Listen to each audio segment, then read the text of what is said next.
Bismillahirrahmanirrahim. Assalamualaikum warahmatullahi wabarakatuh. Innal hamdalillah This nahmaduhu meeting is being recorded. nastahdihi wa nastaghfiruh wa na'udzu billahi min shururi anfusina wa min sayyiati a'malina man yahdihillahu fala mudilla lahu wa man yudlil fala hadiyalah. Asyhadu an la ilaha illallah wahdahu la syarika lah wa asyhadu anna Muhammadan abduhu wa rasuluhu amma ba'd. Alhamdulillah, sahabat-sahabat semua yang dikasihi oleh Allah yang sedang berada di Zoom dan juga di live IG, juga bersama di live Facebook, di Global Ihsan dan juga di live Dr. Kamilin Jamilin.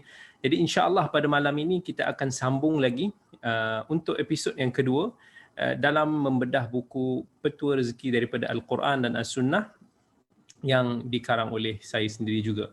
Jadi insya-Allah pada malam ini kita akan sambung lagi dengan membicarakan beberapa topik yang penting berkaitan dengan rezeki. Pada minggu yang lepas kita dah bicarakan tentang muqaddimah, kemudian kita dah bicarakan juga tentang topik-topik utama, konsep rezeki dan sebagainya. Jadi pada malam ini insya-Allah kita akan sambung lagi dengan pelbagai soalan-soalan yang mungkin timbul di benak kita berkaitan dengan rezeki sebelum kita akan berkongsi tentang petua-petua rezeki daripada Al-Quran dan As-Sunnah. Jadi sebagai permulaan, mungkin saya nak lontarkan sikit beberapa persoalan yang mana kita selalu akan terfikir dalam diri kita kan.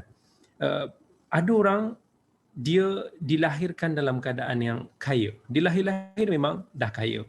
Dan ada orang pula yang dia memang membesar dalam kesenangan tetapi kemudiannya dihilang segala-galanya.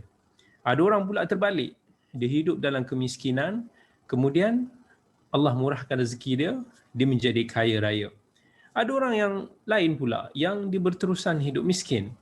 Dan ada orang yang Allah kurniakan kesihatan yang baik. Ada orang yang Allah uji dengan kesihatan yang macam-macam masalah. Dan ada orang yang Allah kurniakan dia insan yang baik, keluarga yang baik, jiran yang baik, teman sekerja, sahabat handai yang baik. Tetapi ada orang pula tak dikurniakan insan yang baik di sekeliling dia. Macam-macam. Kalau kita tengok ujian-ujian yang Allah timpakan kepada kita ni. Sampai kita mungkin akan tertanya-tanya, kenapa rezeki manusia itu berbeza-beza? Di manakah keadilan Allah? Itu kita akan selalu fikir. Sebab kita yang miskin, dia akan kata, kenapa aku tak kaya seperti fulan? Kenapa fulan tu lebih-lebih pula kaya dia? Kan kalau aku boleh hidup lebih kurang sama macam dia pun, itu dah cukup baik dah. Kan? Jadi setiap manusia ni dia ada bahagian rezeki masing-masing yang Allah Azza wa Jalla telah tentukan. Dan tak hanya sekadar lebih ataupun kurang, tetapi bentuk rezeki itu pun macam-macam. Macam yang telah kita sebutkan. Itu adalah sunnatullah. Yang Allah yang tahu, Allah yang maha mengetahui tentang hikmah yang ada di sebalik segala pembahagian. Sebahagian daripada hikmah tersebut Allah bagi kepada kita, sebahagian yang kita mampu singkap, dan sebahagian lagi masih kekal menjadi rahsia ilahi yang kita tak ketahui. Tapi dalam Al-Quran, Allah Azza wa Jalla ada berfirman, Wallahu faddala ba'dakum ala ba'din fir rizq. Faman alladhi fuddilu biraddi rizqihim ala ma malakat aymanahum fahum fihi sawa'. Afa bi ni'matillahi yajhadun. Allah kata, Allah telah melebihkan sebahagian dari kamu atas sebahagian yang lain dalam rezeki yang dikurniakannya. Dalam pada itu, orang yang diberi kelebihan tak mau untuk nak memberikan sebahagian daripada kelebihan hartanya, berkongsi bersama dengan para hambanya, supaya orang itu boleh dapat harta yang sama. Mengapa, Allah tanya, mengapa mereka tergamak mengingkari nikmat Allah itu dengan melakukan syirik? Ramai daripada orang-orang yang kufur kepada Allah, yang mempersekutukan Allah, ya Allah bagi mereka rezeki. Ada yang tak mau nak berkongsi dengan orang, ada yang tak mau untuk nak kongsi apa yang telah Allah berikan kepada dia. Sebab rezeki ni tak salah untuk kita cari. Dan Allah dah bagi tahu kepada kita, kalau kita nak cari akhirat sekalipun, jangan sampai kita tinggalkan dunia.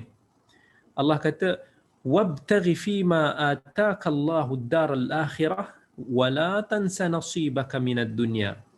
Nak cari bahagian akhirat, cari. jangan kamu lupakan bahagian kamu dekat dunia. Maksud jangan kita tinggalkan usaha, jangan kita tinggalkan usaha kita mencari rezeki Allah ni.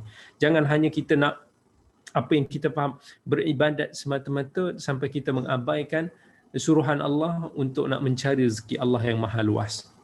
Tetapi apa yang Allah nasihat dan Allah pesan kepada kita, wa ahsin kama ahsanallahu ilaik. Berbuat baiklah sebagaimana Allah berbuat baik pada kamu. Maksudnya macam mana nikmat yang Allah berikan kepada kita, Allah nak kita kongsi juga pada orang lain.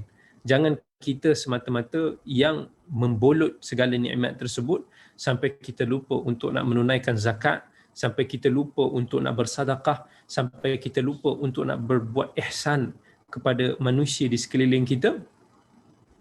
Jadi dalam ayat itu Allah dah jelaskan kepada kita rezeki setiap insan itu berbeza-beza antara satu sama lain, dan semua orang kena bersyukur dengan setiap rezeki yang kita dapat, sebab setiap orang ada bahagian dan jenis rezeki masing-masing. Jadi kita kena hargai rezeki tersebut. Kalau kita dikurniakan kelebihan harta, ada yang Allah jadikan seorang tu kaya, kita kongsi dengan mereka yang kekurangan. Kalau Allah bagi kita nikmat rezeki kasih sayang, kita kaya dengan kasih sayang, kita ada ramai insan-insan, sahabat handai, keluarga, jiran tetangga, kenalan kita yang mana mereka ini sayang pada kita, kita hargai mereka sebaik-baiknya. Allah kurniakan kepada kita kesihatan, kita manfaatkan dia di dalam ketaatan kepada Allah. Jangan kita mengeluh, jangan kita duk salahkan Allah bila kita tengok manusia ni sebahagian dia Allah limpahkan nikmat hidup. Kita tengok kadang harta dia tak habis 7 keturunan. Dan semalam kita baca berita Jeff Bezos, dia dah retired daripada jadi CEO Amazon dengan harta yang lebih daripada 800 bilion. 7 keturunan pun tak habis. Jangan kita mengeluh, jangan kita salahkan Allah. Why Allah? Kenapa orang yang kufur macam itu kau bagi harta yang berduyun-duyun, yang sangat-sangat banyak, berlebih-lebih, sedangkan ada ramai di luar sana yang kebuluran? Jangan kita keluh. Sedangkan sebahagian lain pula tak mampu untuk nak memenuhi keperluan walaupun dengan sesuap makanan. Semua itu ada hikmah yang barangkali kita tak boleh nak faham. Akal kita ni terhad. Kita tak mampu mencapai hikmah ilahi di sebalik apa yang telah Allah bahagikan kepada para hamba-Nya. Tapi Allah kata dalam Al-Quran, Allahu latifun bi'ibadih yarzuqu man yasha wa huwal qawiyul aziz. Allah itu maha lembut, maha halus tadbir dia, maha luas, melimpah-limpah kebaikan dia dan belas kasihannya kepada para hamba-Nya. Dia yang memberikan rezeki kepada sesiapa yang dikehendakinya menurut apa yang telah ditetapkan. Dialah yang maha kuat lagi maha kuasa. Tengok, Allah gunakan salah satu daripada nama dan juga sifat Allah adalah Al-Latif. Kan, apa maksud Al-Latif? Al-Latif ni is very very halus. Kan, sifat Allah yang bila Allah nak bagi kepada kita satu rezeki, kan, Allah tahu, Allah sangat tahu detail setiap apa yang baik bagi kita, yang sesuai, bukan berdasarkan kepada keinginan kita. Apa yang baik tak semesti apa yang kita inginkan. Kita nakkan sesuatu tak semesti apa yang kita nakkan sesuatu itu baik bagi kita. Contoh, kita tengok macam mana kita dengan anak-anak kita. Anak kita kalau ikut dia nak main 24 jam, tapi adakah itu baik bagi mereka? Anak kita kalau boleh dia nakkan gadget internet 24 jam bersama dengan mereka, tetapi adakah itu baik bagi mereka? Adakah kita akan menunaikan hasrat mereka? Dengan akal yang waras sudah pasti kita akan tak bagi punya, sebab kita tahu benda itu tidak baik bagi mereka. Maka Allah lebih dahsyat daripada itu. Latifnya Allah ini, Allah tahu yang mana baik bagi kita, bukan semesti apa yang kita inginkan. Dan tak semesti bila kita kata aku ni kalau aku jadi kaya, aku mesti boleh jadi macam Abdurrahman bin Auf. Itu orang kata jangan pasang angan-angan macam tu. Sebab barangkali kalau kita kaya, kita lebih taghut, lebih kufur daripada Fir'aun dan juga Qarun. Barangkali begitu. Sebab kemungkinan manusia itu menginginkan sesuatu sedangkan ada yang lebih baik bagi mereka walaupun mereka tidak suka. Itu menunjukkan sifat latifnya Allah, betapa ihsannya Allah terhadap manusia. Sebab tu Ibnu Mas'ud radhiyallahu an, dia kata ada hamba Allah yang bersedih sebab urusan perniagaan dia ataupun karier dia, dan dia sampai diminta, dimohon kepada Allah, ya Allah, mudahkanlah untuk aku naik pangkat contohnya. Ya Allah, jadikanlah aku, perniagaan aku ini berjaya. Tetapi Allah yang Maha melihat, kan, dia kata kepada para malaikat, hindarkan mereka daripada apa yang mereka minta itu. Sebab sekiranya aku mempermudahkan buat mereka untuk mendapatnya, mereka akan dimasukkan ke dalam neraka. Kata Ibnu Mas'ud, demikianlah Allah menghindarkan manusia daripada urusan yang mereka minta itu, sampai ramai manusia ni bila Allah tolak doa mereka, keinginan mereka, mereka mula bersangka buruk kepada Allah. Dia kata disalahkan Allah. Dan sedangkan apa yang Allah telah tentukan itu barangkali baik bagi dia. Kan tak semestinya bila kita kaya itu lebih baik bagi kita. Mungkin baik itu sementara. Apa yang kita lihat dekat dunia, kita dapat enjoy, kita dapat rumah besar macam istana, tetapi adakah itu kebaikan yang sebenar? Tidak semestinya. Barangkali kita boleh tidur di tilam yang empuk. Barangkali kita boleh memandu kereta yang sangat mewah. Tetapi berapa lama kita akan menikmati kemewahan tersebut? Dan tak lama, sooner or later, kita akan bertemu dengan Allah. Kita akan meninggalkan segala apa yang kita miliki. Ketika itulah kita akan sangat memerlukan kebahagiaan dan kebaikan yang abadi, iaitu akhirat. Sebab tu Allah kata, waladdarul akhiratu khairun wa abqa. Sesungguhnya tempat di akhirat itu, kediaman di akhirat itu yang lebih baik dan juga lebih kekal. Sebab itu bila Allah kurniakan kelebihan kepada seseorang, dia boleh jadi disebabkan, pertamanya, itu memang limpahan kurnia dan rahmat daripada Allah. Yang kedua, boleh jadi dia jadi ujian buat dia. Yang ketiga, boleh jadi itu adalah istidraj. Apa itu istidraj? Istidraj itu adalah penangguhan daripada azab. Macam orang tu ingat, oh, bila Allah bagi dia kekayaan, dia rasa Allah sayang pada dia. Sedangkan itu boleh jadi istidraj.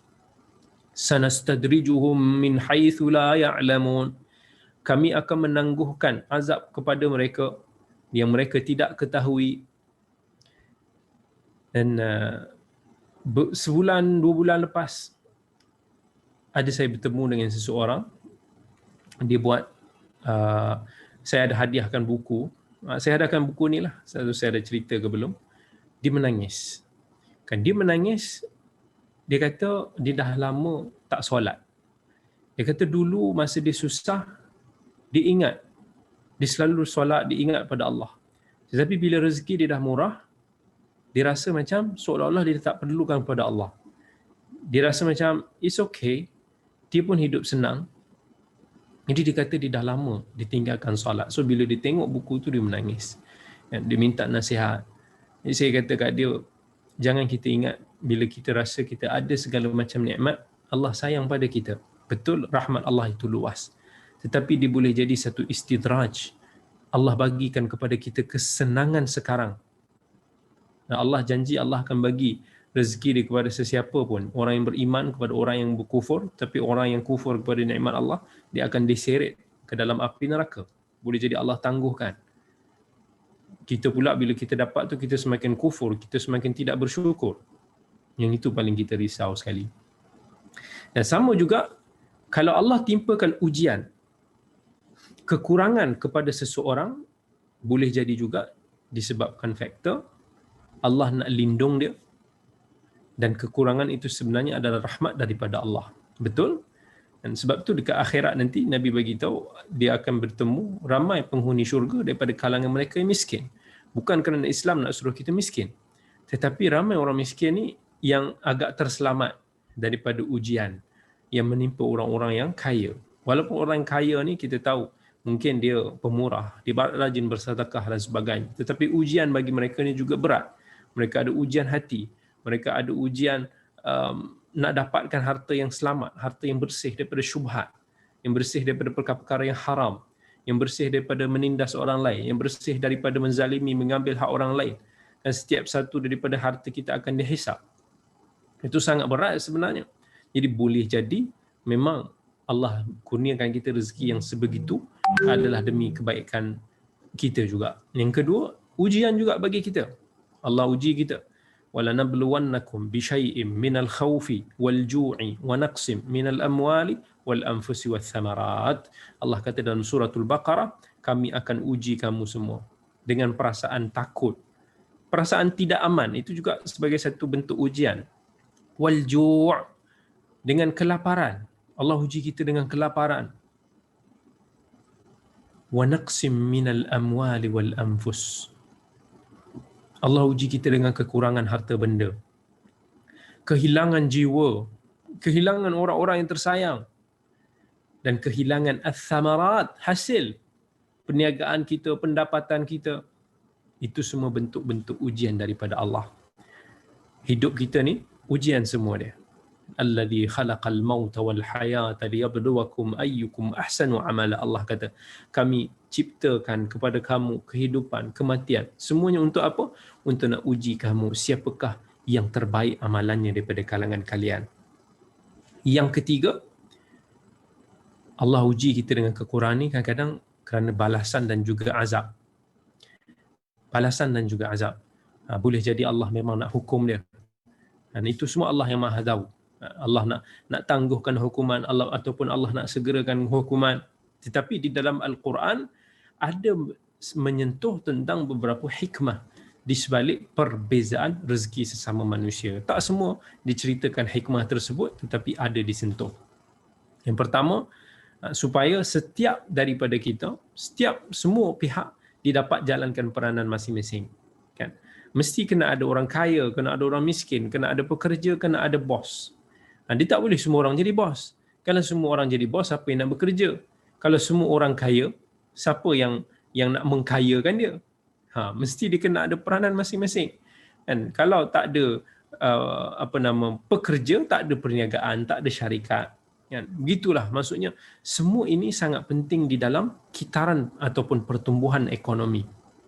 Sebab tu Allah Subhanahu Wa Taala sebut, ahum yaqsimuna rahmata rabbik nahnu qasamna bainahum ma'ishatahum fil hayatid dunya wa rafa'na ba'dahum fawqa ba'din darajatin liyattakhidha ba'dahum ba'dan sukhriya wa rahmatu rabbika khairum mimma yajma'un.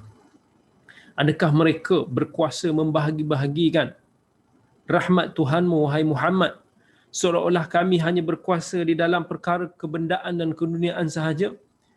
Kan? Mereka tidak ingkar.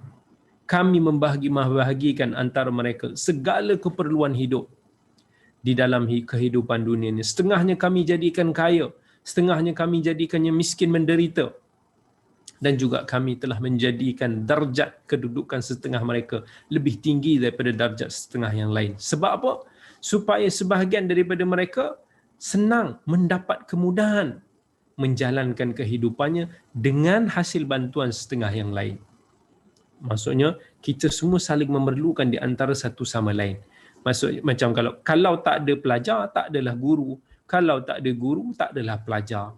Begitu jugalah dalam apa jua yang kita lakukan, semua ini memerlukan peranan kitaran dalam kehidupan kita. Tak ada ibu, tak ada anak, tak ada anak, tak ada ibu.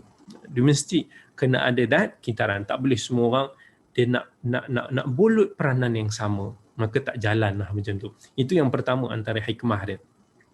Antara hikmah yang kedua iaitu Allah nak kurangkan sikap melampaui batas sebahagian daripada manusia. Sebab harta manusia ni sebenarnya diselalui mengaburi pandangan mata dan juga pandangan hati manusia. Dia selalu menghalang kita daripada mentaati Tuhan yang Maha Esa. Bukan sikit mereka yang bila dah kaya ni, dia akan salah guna kuasa, dia akan sombong, dia akan zalim. Kita jumpa ramai orang macam tu kan. Bila Allah uji dia dengan pangkat, Allah uji dia dengan sedikit kenikmatan hidup, dia bila berbicara dengan orang sudah lain macam dia punya nada dia kan. Dia ada orang kata nada orang-orang besar gitu kan. Dengan melihat separuh cara dia bercakapnya, cara dia melihatnya, kan, perasaan hati dia, kan, belum lagi dengan macam-macam. Bukan mudah orang nak survive dengan nikmat harta ni. Sebab tu Allah ni maha mengetahui dengan bila dikurniakan seseorang itu dengan kadar yang paling bersesuaian dengan dirinya sendiri. Sebab tu Allah Azza wa Jalla sebut walau basatallahu rizqa li'ibadihi labaghaw fil ard walakin yunazzilu biqadarin ma yasha innahu bi'ibadihi khabirum basir. Allah kata kalaulah Allah mewahkan rezeki bagi setiap hamba-Nya, nescaya mereka akan melampaui batas kan, dengan buat perbuatan-perbuatan yang tak senonoh, perbuatan-perbuatan yang merosakkan, akan tetapi Allah menurunkan rezekinya itu menurut kadar yang tertentu sebagaimana yang dikehendakinya. Dan Allah kata sesungguhnya dialah yang maha mengetahui dengan mendalam akan segala keadaan hamba-Nya, dan Allah itu maha melihat sesuatu yang nyata. Jadi kita sebagai orang yang beriman, sahabat-sahabat semua yang dirahmati oleh Allah, jangan kita sesekali bersedih dengan perbezaan rezeki yang telah ditentukan oleh Allah. Sebab segala ketentuan adalah menurut pengetahuan, ilmu dan juga hikmah Allah Subhanahu Wa Taala. Walaupun kan, sebahagian lain dapat lebih, sebahagian lagi dapat kurang, tetapi kita kena tahu bahawa hakikat habuan dunia ni sebenarnya kerdil. Sebenarnya tak ada apa yang kita perlu banggakan. Dan orang yang kaya, dia tak boleh bangga kepada orang yang tidak kaya. Orang yang berjawatan tinggi, dia tidak perlu berbangga dengan orang yang tidak berjawatan. Sebab bukanlah jawatan dan harta itu yang menjadi objektif utama kehidupan kita. Itu bukan tujuan Allah jadikan kita khalifatullah fil ard. Apa tujuan Allah jadikan kita sebagai manusia, sebagai khalifah di atas muka bumi ini? Allah kata, وَمَا خَلَقْتُ الْجِنَّ وَالْإِنسَ إِلَّا لِيَعْبُدُونَ. Kami tak ciptakan manusia dan jin ni semua melainkan untuk nak beribadah kepada Dia, untuk nak buat amalan-amalan yang diridai oleh Allah. Itu maksud ibadah, benda-benda yang baik. So kalau dia nak jadi kaya, dia kena jadi orang kaya yang baik. Kalau dia nak jadi orang miskin, dia kena jadi orang miskin yang baik. Apa sahaja yang dia hidup, apa sahaja yang keadaan diri dia, dia tetap gunakan untuk yang pertama sekali mendapat keredaan Allah. So itulah objektif utama kehidupan kita. Bukan objektif utama kita kata hidup hanya sekali, kita kena orang yang paling kaya sekali. Tak boleh begitu. Sebab tu kita jangan bersedih kalau kita ada kekurangan harta, kita ada kehilangan, sebab tujuan kita macam yang saya sebut tadi, kita nak dapat akhirat Allah. Kita nak dapat akhirat. Dan kita nak gunakan dunia ini hanya sebagai satu pelaburan untuk kita tuai hasil dia. Pelaburan yang jauh lebih besar dekat akhirat nanti. Bukan hanya sekadar dunia ni berapa sangat kita boleh dapat, berapa ribu kita boleh dapat, berapa banyak kita boleh habiskan dalam masa yang singkat. Tetapi pelaburan yang kekal abadi, pelaburan yang membawa keuntungan yang hakiki adalah di akhirat nanti. So it leads to the next question. Yang ini soalan yang ramai orang selalu tanya pada saya jugalah. Ustaz, kenapa orang-orang yang macam dia ni boleh dapat rezeki lebih? Saya ni Ustaz, saya ni rajin solat tau. Saya ni rajin mengaji Quran. Saya rajin pergi surau. Tapi saya tak kaya-kaya juga Ustaz. Tapi tu orang yang jahat tu, orang yang zalim ni, orang yang kufur ni, kenapa dia dapat rezeki lebih Ustaz? Kenapa? Kalau kita tengok even carta orang yang paling kaya dekat dunia ni sekalipun, hampir kesemuanya, majoriti dia dipelopori oleh orang bukan Islam. So kita mula tertanya-tanya. Ramai orang dia jadi kufur pula bila dia tengok begitu kan. Aku ni dah buat apa yang Allah suruh. Kenapa aku tak dapat apa yang aku nak? Kenapa aku tak kaya macam dia? So ada yang membuatkan mereka ini kufur kepada Allah. Ada yang mula mempersoalkan keadilan Allah. Tertanya itu adakah, tertanya kenapa, macam-macam. So benda-benda ni kalau kita tak bagi jawapan dia boleh, persoalan-persoalan ini boleh meragukan akidah kita. Sebab tu ini satu persoalan yang penting untuk hadirin hadirat semua. Orang tanya-tanya. Kalau ada sahabat handai kita, kawan-kawan kita, selalu kita tanya-tanya. Bila lagi-lagi Allah uji mereka. Sekarang kadang-kadang ujian PKP, ujian lockdown yang sungguh lama menjejaskan ramai orang. Kadang perasaan kecewa membuatkan mereka timbul dalam benak kita, ni persoalan-persoalan macam ni.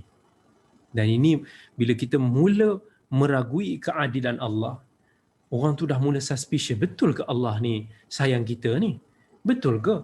Betul ke Allah tu wujud sampai ke tahap itu? So kita kena faham hakikatnya limpahan rezeki yang Allah Subhanahu Wa Taala kurniakan kepada orang-orang yang kufur itu, orang-orang yang zalim itu, pelaku-pelaku maksiat itu, menunjukkan sebenarnya rezeki Allah ini meliputi seluruh makhluk dia. Tidak mengira sama ada mereka itu beriman ataupun tidak. Tetapi apa yang mereka dapat di dunia ini tidak akan mampu memberikan manfaat kepada mereka di akhirat. Allah tu Maha Adil. Rezeki Allah itu bukan hanya terhad kepada orang yang beriman, orang yang saleh, orang yang baik semata-mata. Tetapi Allah dah janji semua akan dapat rezeki daripada Allah.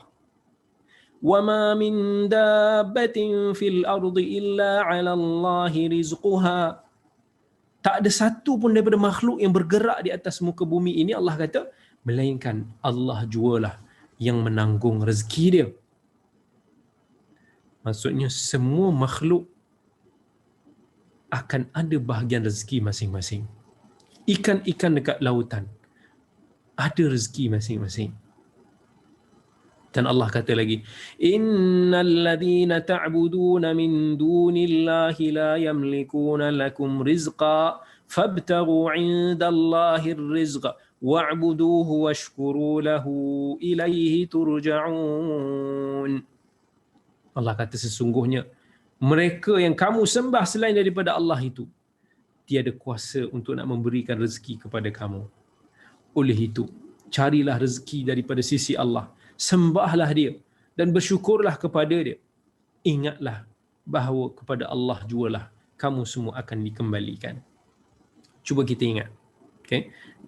Bila Nabi Ibrahim dalam surah Al-Baqarah dia berdoa, diminta kepada Allah untuk nak kurniakan rezeki kepada orang yang beriman daripada kalangan ahli keluarga dia dan juga zuriat-zuriat dia.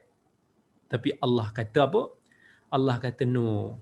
Limpahan rezeki Allah ni akan meliputi semua orang, termasuk yang tidak beriman, sebagai bentuk istidraj kepada mereka. Tetapi kemudian di akhirat, mereka ini akan menderita disebabkan kekufuran mereka. Buka surah Al-Baqarah, tengok ayat 126. Apa Allah kata?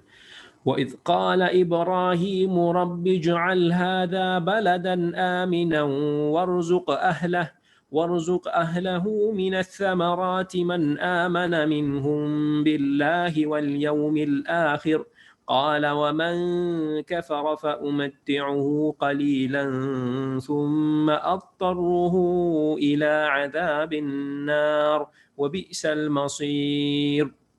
Allah kata, dan ingatlah ketika Nabi Ibrahim berdoa dengan berkata, wahai Tuhanku, jadikanlah Makkah ini sebagai sebuah negeri yang aman sentosa. Berikanlah rezeki yang pelbagai jenis buah-buahan kepada para penduduk dia.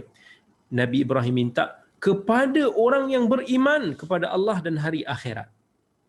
Tetapi Allah kata, okey, doa engkau tu diterima, aku akan bagi rezeki kepada orang yang beriman, tetapi juga Allah kata, aku akan bagi juga kepada sesiapa yang kufur dan ingkar, supaya dia boleh bersenang-senang dulu dekat dunia ini. Dunia ni yang sementara. Jadi nak senang, nak enjoy, go for it.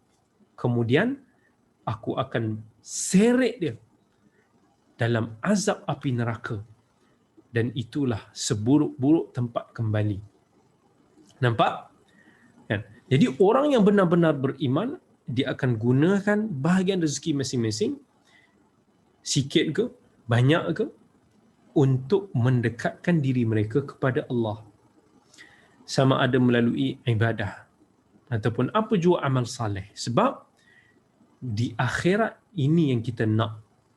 Kesempurnaan rezeki yang sebenarnya adalah di akhirat. Di syurga adalah tempat syurga, kesenangan yang hakiki itu berada di dalam syurga. Sedangkan orang yang tak beriman, kan, tak apalah, kau bersenang-senang dulu. Enjoy yourself. Jadikan dunia ini sebagai syurga kamu.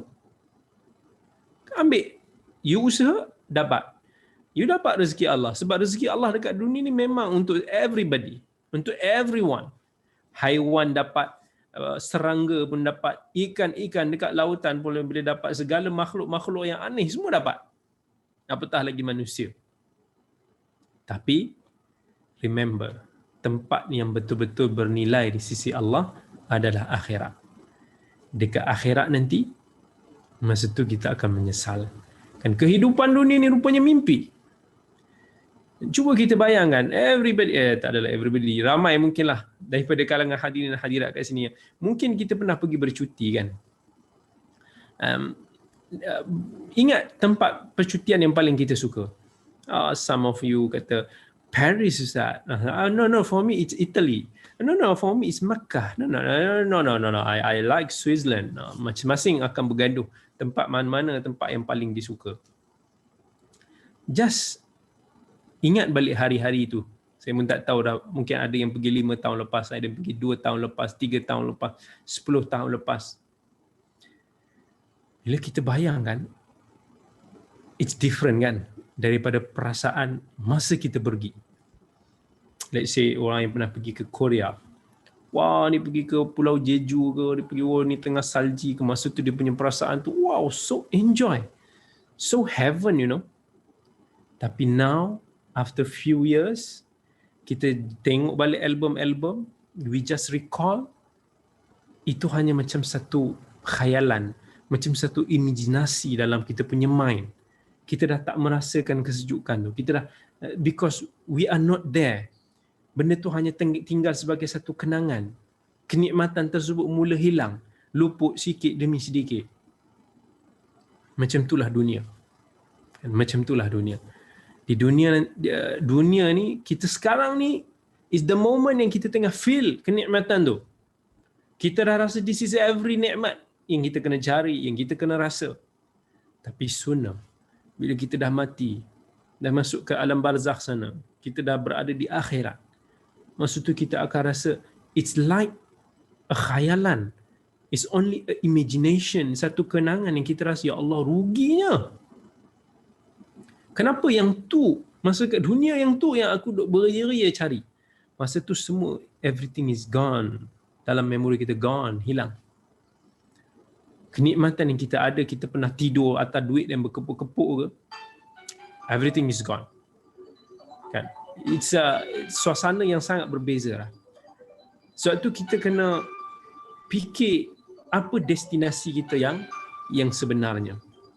Apa destinasi yang lebih baik, destinasi yang lebih kekal abadi, supaya tak nanti dekat akhirat kita akan menyesal. Ya.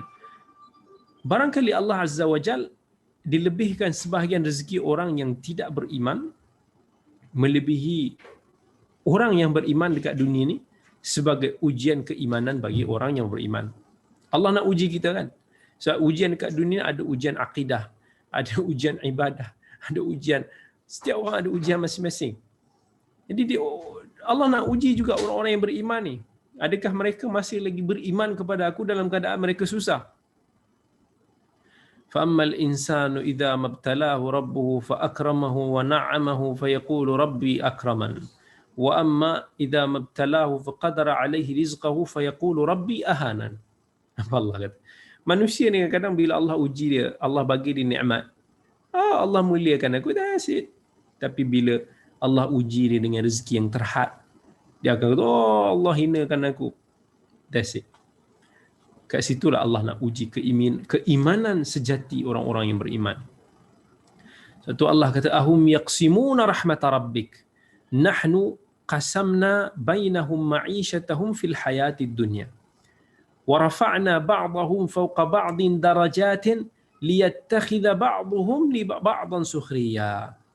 Macam yang tadi kita bagi tahu. Tapi apa yang sebenarnya Allah nak uji kepada kita? Allah kata walaula an yakuna an-nasu ummatan wahidah laja'alna liman yakfuru birrahmani libuyutihim saqafan min fiddatin wa ma'arij 'alayha yadhharun wa libuyutihim abwaban wa sururan 'alayha yattakun wa zukhrufa wa in kullu dhalika lamma mata'ul hayatid dunya wal akhiratu 'inda rabbika lil muttaqin. Allah sebut sebagai nikmat-nikmat dekat akhirat nanti. Kita nak tak nikmat-nikmat dekat syurga itu semua? Allah nak uji kita. Mana yang kita nak pilih? Kita nak pilih yang dekat dunia atau kita nak pilih yang ada dekat akhirat? Dan ayat ni Allah turunkan dalam surah Az-Zukhruf ayat 32 sampai 35 ni sebenarnya Allah turunkan kepada golongan musyrikin. Golongan musyrikin Mekah yang masa tu dia sangat angkuh menentang seruan wahyu Rasulullah sallallahu alaihi wasallam. Dipersoalkan, kenapa Al-Quran ni turun pada someone yang bagi dia Nabi Muhammad is not really respected person. Well, of course dia orang respect daripada sudut akhlak, tapi dari segi kastanya, kenapa Al-Quran ni dikata dia tak turun pada someone yang really the highest kasta di kalangan orang Arab ketika itu? Maka Allah jawab dengan bantahan. Allah kata, siapa yang mendapat wahyu Allah ni bukan urusan mereka. So Allah yang lebih mengetahui kepada siapa Allah nak turunkan risalah dia, kepada siapa Allah nak turunkan wahyu dia. Tetapi Allah akan turunkan kepada orang yang berjiwa suci. Allah akan turunkan kepada orang yang juga datang daripada susu galur keturunan yang baik. Kemudian Allah jelaskan bahawa dia telah membezakan rezeki di kalangan makhluk dia supaya mereka dapat saling memanfaatkan, kerana manusia diciptakan dengan sifat saling memerlukan. Saya nak makan kambing, kalau tak ada orang boleh buat kambing, saya tak dapat makan. Kalau ada orang tu masak nasi kambing, saya tak dapat makan, tak syok lah macam tu kan. Jadi mesti sifat dia ni, mesti kena saling memerlukan. Tapi Allah Subhanahu Wa Taala ditegaskan bahawa rahmat Allah ni lebih baik daripada segala harta kekayaan dan kenikmatan hidup di dunia. Dan itu lebih baik, itu lebih utama untuk nak kita rebut. Dan kemudian Allah tekankan bahawa limpahan kenikmatan dunia kepada seseorang bukanlah tanda keredaan daripada. Ingat, jangan fikir bila kita rasa kita kaya, bila kita rasa kita berkuasa, maksudnya Allah redha pada kita. It's not it. Kan, sebab Allah dia tak berkira langsung dengan soal dunia ni. Dunia ni hakir. Dunia ni terlalu picisan bagi Allah. It's nothing. Kita yang melihat dunia ni is everything. Bagi kita, if you can pakai kereta Bentley, kita boleh pakai kereta Rolls Royce, itu this is orang kata life punya target lah. But bagi Allah, what's it? Ada apa dengan Rolls Royce? It's nothing. Kan, kalau kita tengok dunia ni, makin kita pergi jauh, makin kita naik tinggi, makin kita tak nampak anything dekat bawah ni. It's so picisan. Sebab tu Nabi sallallahu alaihi wasallam sebut dalam hadis riwayat Tirmizi. Remember this hadith very very well. Law kanatid dunya ta'dilu 'inda Allah janaha ba'udah ma saqa kafiran minha syarbata ma. It's a very important hadith untuk kita nak faham. Apa Allah kata? Sekiranya dunia ini setara nilainya, memang kalau betul dunia ni memang bernilai sama dengan sayap nyamuk tu berat dia. Sayap nyamuk ni apa kita boleh tak boleh nak rasa pun berat dia kan. Kita tak perasan pun kalau kita pegang sayap nyamuk tu besar mana. Tapi if dunia ni memang bernilai sama berat dengan sayap nyamuk tu, it's really, maksudnya ada nilai lah. Maka Allah kata dunia ni tak akan dapat orang kafir teguk air dia walaupun seteguk. Minum sikit air pun tak dapat. Tapi kenapa orang kafir itu boleh dapat berteguk-teguk air, boleh dapat tidur dalam kemewahan wang ringgit dan sebagainya? Sebab dunia ni langsung tak bernilai di sisi Allah. It's nothing. Betul? Dunia ni langsung tak bernilai kalau nak banding dengan kenikmatan dekat akhirat. Tapi manusia ni masih lagi dia kurang percaya. Yang kita duk baca Quran ni, Allah bagi kita Quran, kita duk baca pasal akhirat banyak.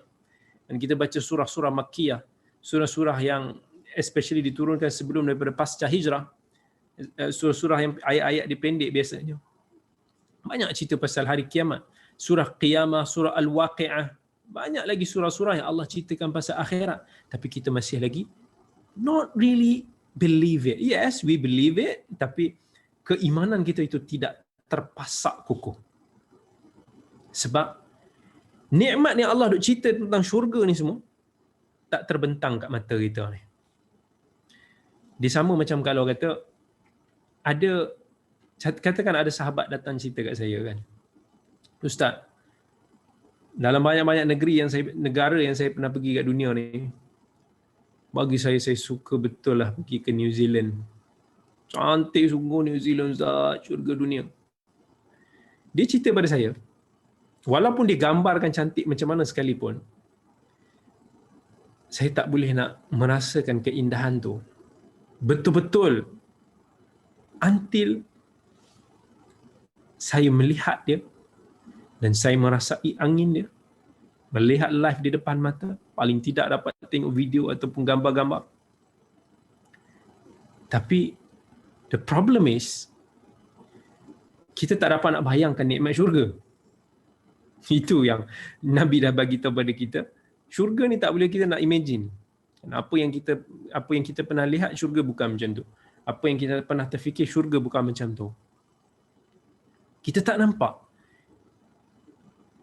Hanya tinggal untuk nak kita beriman.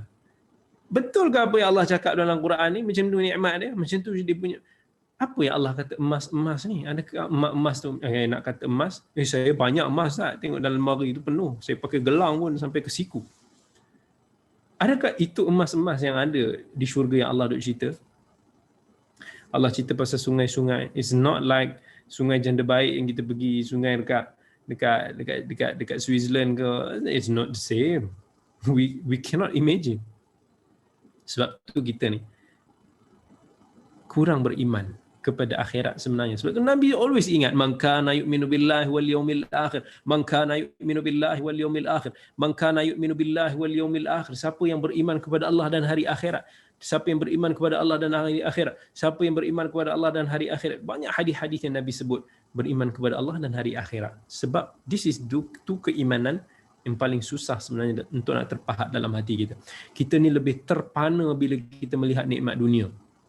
Dan nikmat dunia kita tengok, wow, this is a big house. Masya Allah, this is a very nice car. Itu yang kita akan, wow, kita akan amazing. Kita akan terpana melihat. Sebab tu, bila kita ada satu perasaan yang dunia is nothing, bila kita tengok, Masya Allah, macam nikmat-nikmat yang orang lain ada. Mungkin kita tengok, Masya Allah, rumah besar, cantik, kereta mewah, indah, jamban dibuat daripada emas. Mungkin hati kita ni tak ada bergerak pun. Biasa je kita rasa. Sebab tu, paling tidak kalau kita rasa amazed, kita ucapkan satu doa, mafhum daripada hadis riwayat Bukhari dan Muslim, Allahumma la 'aisha illa 'aishul akhirah. Sekali lagi, Allahumma la 'aisha illa 'aishul akhirah. Ya Allah, tiadalah nikmat sebenar kehidupan melainkan kehidupan di akhirat. Sekali lagi, ya Allah, tiadalah nikmat sebenar kehidupan melainkan kehidupan di akhirat. Jadi ucapan ini akan mengingatkan kita betapa tidak bernilainya nikmat dunia berbanding dengan syurganya. Sekaligus dia akan surutkan kita punya wow itu. Kita kalau ada kegairahan, ada kecemburuan, ketamakan terhadap nikmat dunia tu, dia akan reduce. Kan? Macam apa yang Nabi SAW sabdakan, wallahi mad dunya fil akhirati illa kamithli ma yaj'al ahadukum isba'ahu hadhihi fil yam falyanzur bima yarji'. Demi Allah, kata Nabi sallallahu alaihi wasallam, tidaklah dunia ini dibandingkan dengan akhirat. Compare nikmat dunia nak dibandingkan nikmat di akhirat, Nabi kata perumpamaan ni macam seseorang itu mencelupkan jari dia ke dalam laut. Lepas tu dia angkat balik jari dia. Kan ada sikit-sikit jari, mungkin air menitik 1-2 titik. Nabi kata, ada efek tak pada lautan tu? Tak ada apa efek pun. Maksudnya kalau kata nikmat dunia, umpama celupan ni, kumpulkan berapa bilion, berapa trilion duit semua satu dunia yang ada, kumpulkan entah berapa banyak istana, emas-emas, apa-apa semua yang ada, only 1 titik compare the whole ocean. Tak bergerak. That's why saya galakkan kepada semua sahabat-sahabat baca hadis-hadis kan dalam sahihain, dalam kutubus sittah, hadis-hadis yang ceritakan tentang syurga Allah.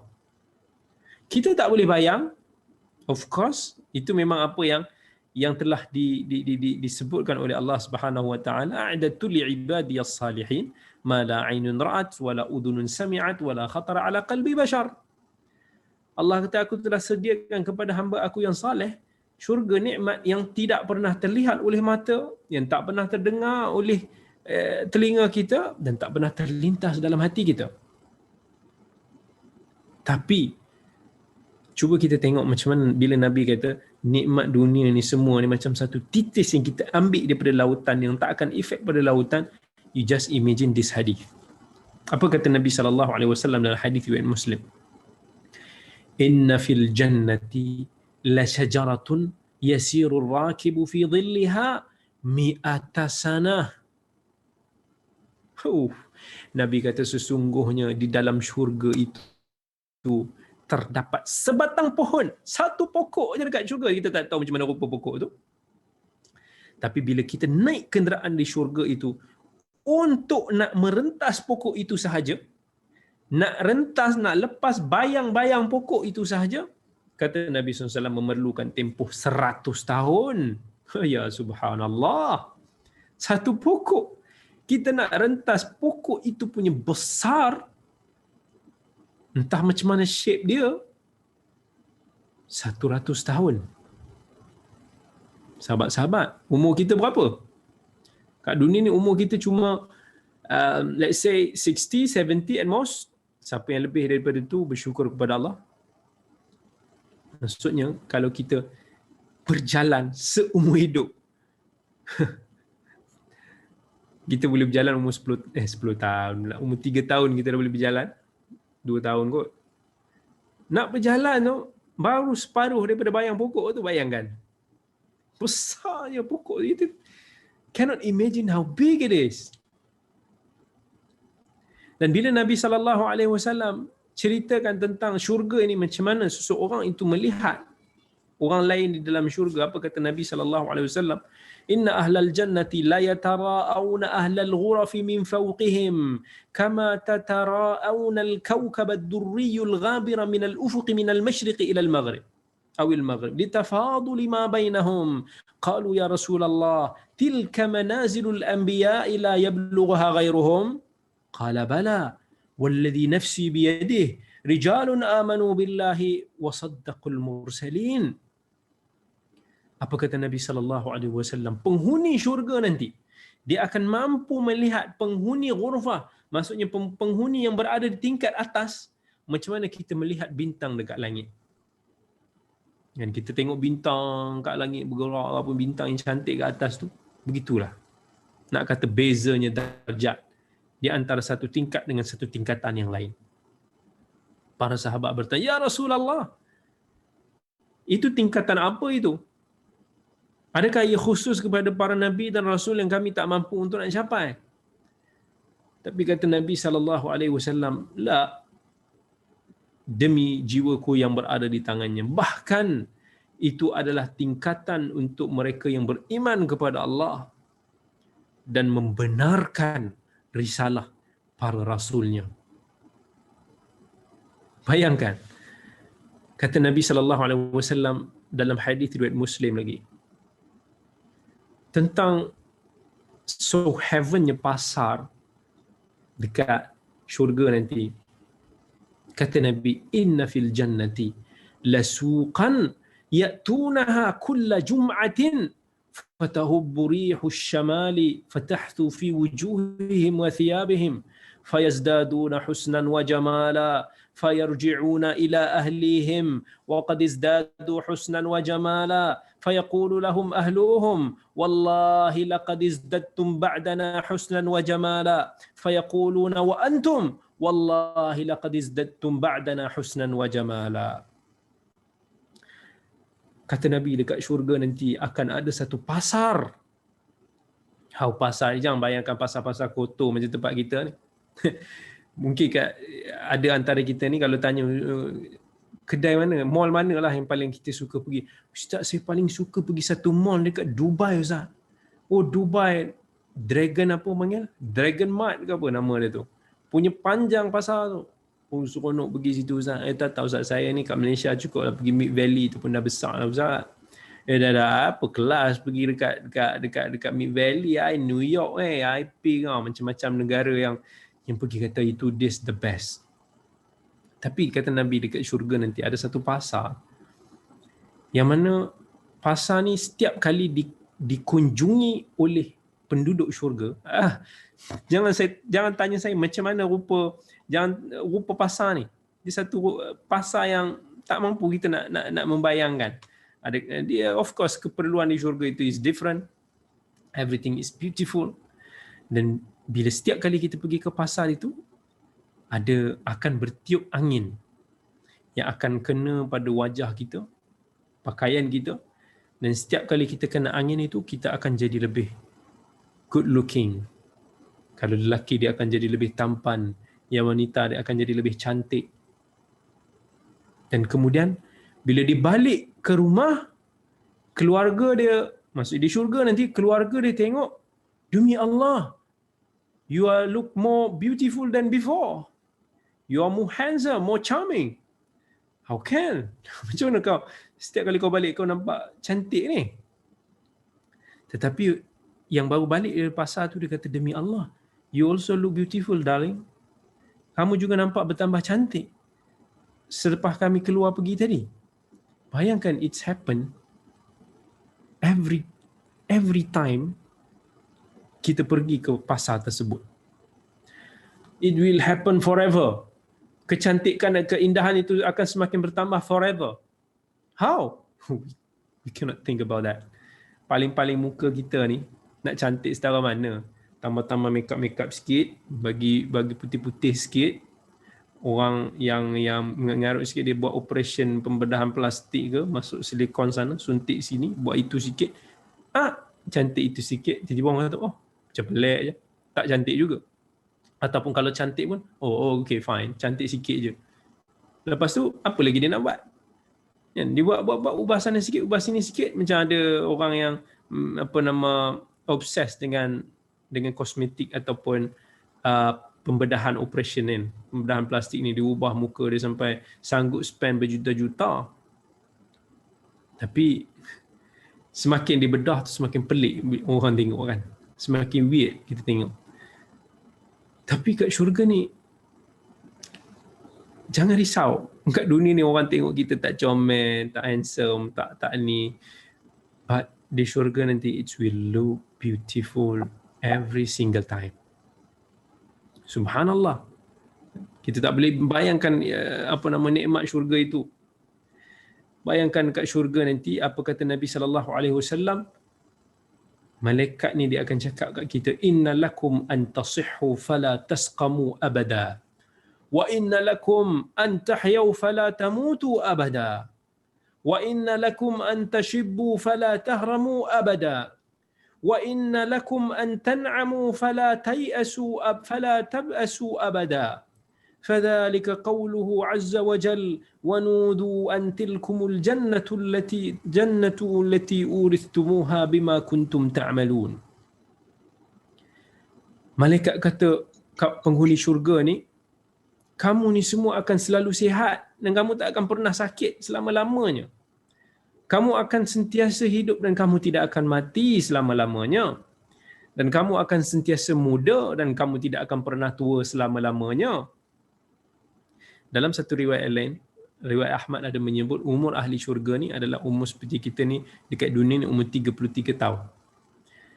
33 tahun is the kemuncak of kesihatan manusia. Sebab tu ahli-ahli sukan lepas daripada sekitar usia tu dia akan mula performance ni mungkin semakin menurun. That's the best, kita di kemuncak kesihatan kita. Selepas tu kita akan mula susut, kita akan banyak sel-sel kita akan mula mati. So jangan kita risau walaupun sekarang kat dunia ada kata Ustaz, saya ni putih dah rambut saya ni kan, kedut-kedut dah ni. Jangan risau. Masuk syurga nanti semua kalian akan tampan gitu. Akan kelihatan enak banget. Itu insya-Allah dekat syurga. Selama-lamanya kita tak akan tua. Dan kata malaikat lagi, kamu wahai penghuni syurga akan dapat kenikmatan dan you will never feel apa-apa bentuk kesulitan selama-lamanya. Ketika itu malaikat dia akan menyeru, itulah syurga. Yang Allah sebut dalam Al-Quran, itulah syurga yang telah diwariskan kepada kalian di atas amalan yang kita kerjakan. Itu syurga. Subhanallah. Kita ni terlalu appreciate dunia yang sebenarnya adalah syurga palsu. Sebab tu kalau kita ingat balik kisah Sayyidina Umar bin Al-Khattab radhiyallahu an, masa dia datang nak pujuk Nabi SAW, Nabi ada sikit berperang dingin sikit dengan isteri-isteri baginda, merajuk. Nabi tidur ke masjid. Nabi tidur dekat atas pelepah-pelepah tikar tu kan. Mungkin tak pakai baju ataupun baju pun tak full. Tapi bila Nabi bangun daripada pelepah-pelepah tu, berbekaslah, nampaklah garis-garis. Umar bila ditengok Umar menangis. Ya Rasulullah, raja di Parsi, raja di Rom, hidup dalam kemewahan. Kamu pula kekasih Allah, insan pilihan Allah, tapi kehidupanmu, keadaanmu sangat dhaif begini. Nabi pun dengar, Nabi duduk. Nabi pun cakap lembut kepada Umar. Awa fi syak anta ya ibn al-Khattab.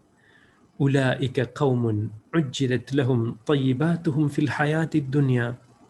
Ataupun dalam riwayat lain Nabi kata, ama tarda an takuna lahumud dunya walana al-akhirah. Adakah kamu berada di dalam keraguan, wahai anak kepada Al-Khattab? Mereka itu Raja Rom, Raja di Parsi, mereka yang kufur itu, yang di dalam kemewahan itu, golongan yang disegerakan keindahan mereka di dalam kehidupan dunia. Ataupun dalam riwayat yang lain Nabi kata, tidakkah kamu wahai Umar redha apabila dunia itu menjadi milik mereka dan akhirat pula menjadi milik kita? Ya. Kita jangan jadi seperti golongan yang melihat harta, keduniaan, jawatan sebagai ukuran kemuliaan ataupun kehinaan seseorang. Kata Allah Azza wa Jalla, فَأَمَّا الْإِنسَانُ إِذَا مَبْتَلَاهُ رَبُّهُ فَأَكْرَمَهُ وَنَعَمَهُ فَيَقُولُ رَبِّي أَكْرَمَنِ وَأَمَّا إِذَا مَبْتَلَاهُ فَقَدَرَ عَلَيْهِ رِزْقَهُ فَيَقُولُ رَبِّي أَهَانَنِ. Kebanyakan manusia apabila diuji Tuhannya dengan kemewahan hidup, dia tidak syukur tapi bersikap takabur. Dan kemudian dengan nada yang sombong dia kata, oh Tuhan telah memuliakan aku.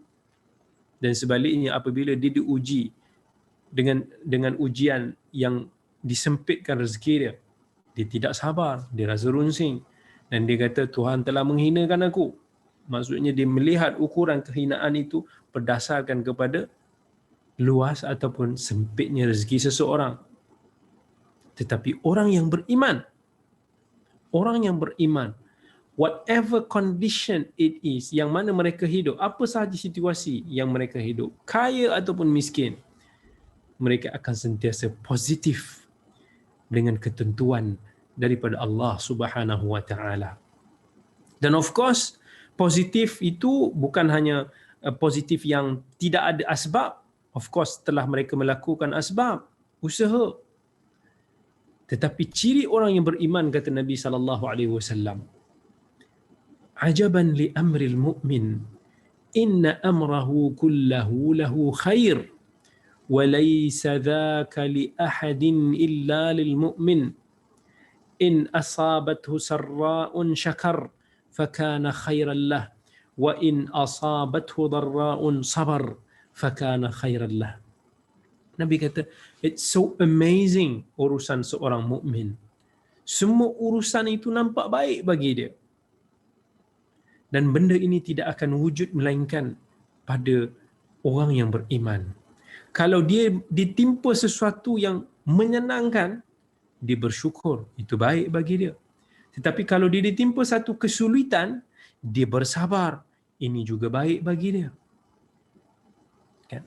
Sebab tu hadis ini adalah satu hadis yang penting di dalam agama kita, nak ajar kepada kita tentang erti positif di dalam kehidupan.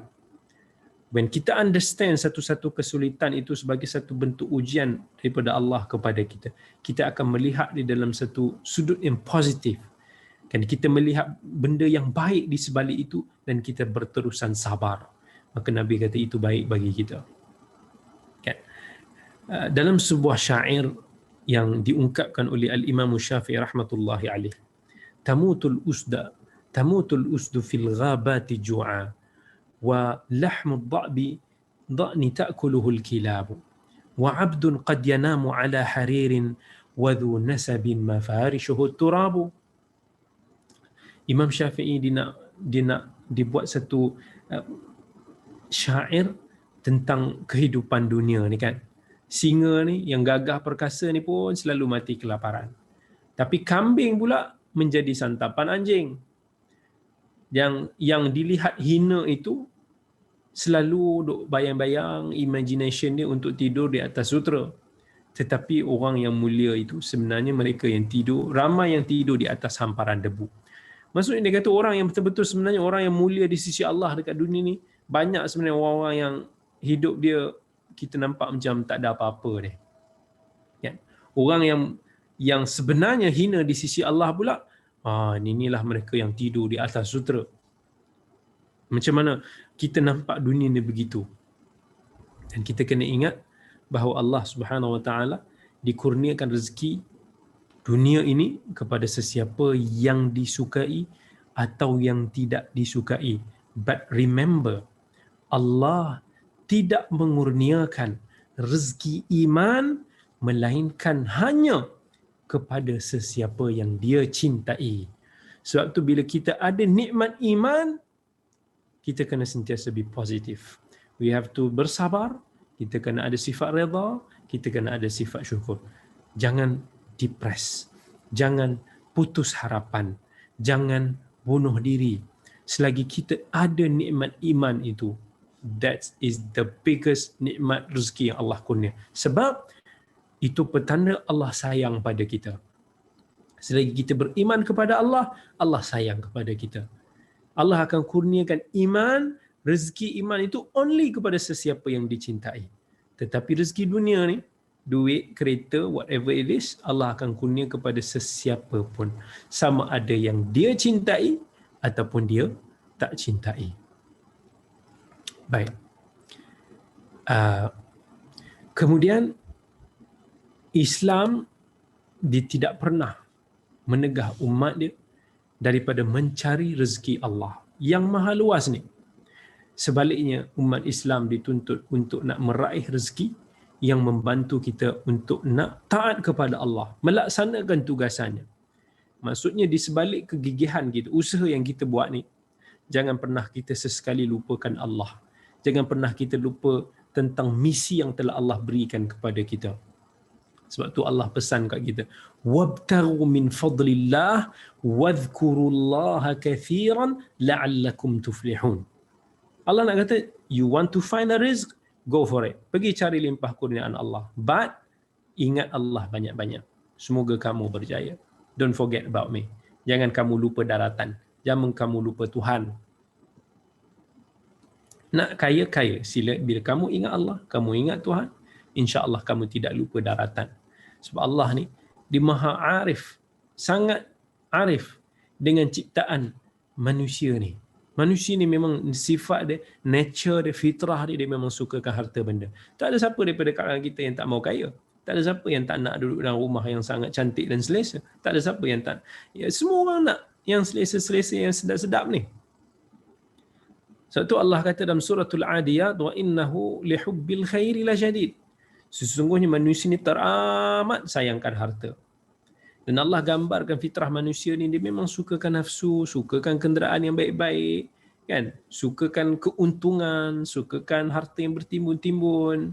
Allah kata dalam surat Ali Imran, Suyina linnas hubbu syahawati minan nisa'i wal banina wal qanatiril muqantarati minadh dhahabi wal fiddah wal khaylil musawwamati wal an'ami wal harth dzalika mata'ul hayatid dunya wallahu indahu husnul ma'ab. Allah telah perhiaskan, berindahkan kepada kita semua untuk nak suka kepada syahwat, wanita, anak-anak, harta yang bertimbun-timbun, kuda yang bertanda, maksudnya kenderaan yang baik-baik, gold dan juga silver, maksudnya duit wang ringgit kita, binatang ternakan, hasil-hasil tanaman kita, maksudnya pendapatan kita semua. Tapi Allah kata dzalika mata'ul hayatid dunya. Semua itu adalah kesenangan hidup dekat dunia, dan kemudian kamu akan kembali kepada Allah. Yang Allah ingatkan balik, wallahu indahu husnul ma'ab. Dan sebaik-baik tempat kembali adalah di sisi Allah. Allah ingatkan balik kepada kita kepada akhirat bila Allah cerita pasal dunia-dunia ni semua. Sebab tu tak hairan kalau kita semua ni everyone ada impian untuk nak ada sports car. At least bukan sports car pun, kata Ustaz saya tak payah sports car pun, tapi saya ada X50 pun dah okey dah. Alright, nice car. Everyone nak ada nice car. Everyone nak ada hartanah yang banyak ataupun rumah, bak istana. Kan, semua orang nak kalau dia ada lebihan-lebihan harta ni semua. Adakah salah? Adakah salah kita memiliki impian tersebut? Of course, no. Of course tak salah. Dengan syarat kita mendahulukan Allah dan Rasulnya di dalam kehidupan kita.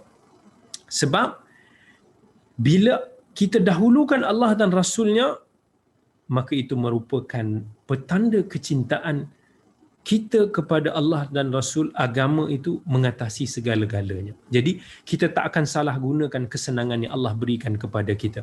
Kita tak akan gunakan kemewahan yang Allah beri kepada kita ni untuk di-spend ke jalan-jalan yang dimurkai oleh dia. Kita tak akan berani untuk nak melanggar perintah Allah semasa kita sedang menikmati segala limpah kurnia dia. Sebab tu Allah tanya balik kita, qul in kana aba'ukum wa abna'ukum wa ikhwanukum wa azwajukum wa ashiratukum wa amwalun iqtaraftumuha wa tijaratun takhshawna kasadaha wa masakinu tardawnaha ahabba ilaikum minallahi wa rasulihi wa jihadin fi sabilihi. Katakan wahai Muhammad, tanya depa ni, adakah bapa-bapa mereka, anak-anak mereka, saudara-saudara mereka, pasangan hidup mereka, harta benda mereka, kaum keluarga mereka, perniagaan mereka, adakah itu semua perkara yang mereka cintai lebih daripada Allah, Rasulnya dan juga berjihad di dalam agamanya? Sebab tu carilah rezeki kurniaan Allah. Nak cari kat mana-mana silakan. Yang bekerja dekat udara, cari rezeki kat udara. Yang bekerja dekat lautan, cari dekat lautan. Yang bekerja dekat daratan, cari atas daratan. Itu tuntutan kehidupan kita. Tak ada salahnya selagi kita meletakkan agama ini di hadapan.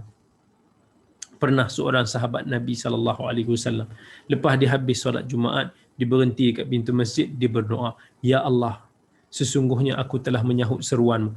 I come here untuk nak menunaikan kewajipan salat ini kepadamu. Aku keluar mencari rezeki, tapi bila azan aku datang sini seperti yang engkau perintahkan. Sekarang bila aku keluar, aku akan mencari rezeki, engkau kurniakanlah rezeki daripada limpahanmu kepada aku, kerana engkau adalah sebaik-baik rezeki. Kerana itu Allah kata dalam suratul Jumu'ah, فَإِذَا قُضِيَتِ الصَّلَاةِ فَانْتَشِرُوا فِي الْأَرْضِ وَابْتَغُوا مِنْ فَضْلِ اللَّهِ. Kemudian setelah selesai salat, maka bertebaranlah kamu di atas muka bumi ini menjalankan urusan masing-masing dan carilah apa yang kamu hajati daripada limpah kurniaan Allah. Islam agama yang aktif, bukan agama yang pasif. So bukan Islam ni nak you all just stay at one place, you just duduk berzikir, tak buat apa-apa. No, Islam agama yang progresif, yang aktif. Dia sentiasa menggalakkan umat ni untuk nak bekerja keras. Menggalakkan umat ni untuk nak berusaha mencari rezeki Allah yang bertebaran di atas muka bumi ini. Sebab itu Nabi SAW dalam sebuah hadis kata, kalau seorang daripada kalian cari kayu api, pikul dekat dia punya bahu, itu lebih baik daripada orang yang datang meminta-minta. Sama ada dia memberi ataupun dia tak memberi. Even Nabi SAW puji orang kaya yang saleh. Nabi kata, ni'mal malu salih lil mar'is salih. Sebaik-baik harta adalah di tangan orang yang saleh. Sebab tu orang kaya yang saleh ni orang yang sangat bagus, sangat nikmat. Sebaik-baik harta berada di tangan mereka. Sebab mereka tidak menyalahgunakan harta itu, mereka membelanjakan harta itu di jalan Allah. Mereka membantu orang, memberi dan sebagainya. That's the best. Nabi pernah kata hadis ni pada Abu Bakar As-Siddiq radhiyallahu an.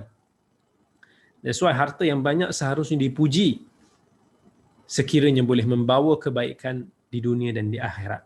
Apatah lagi harta itu digunakan untuk membantu agamanya. Kan?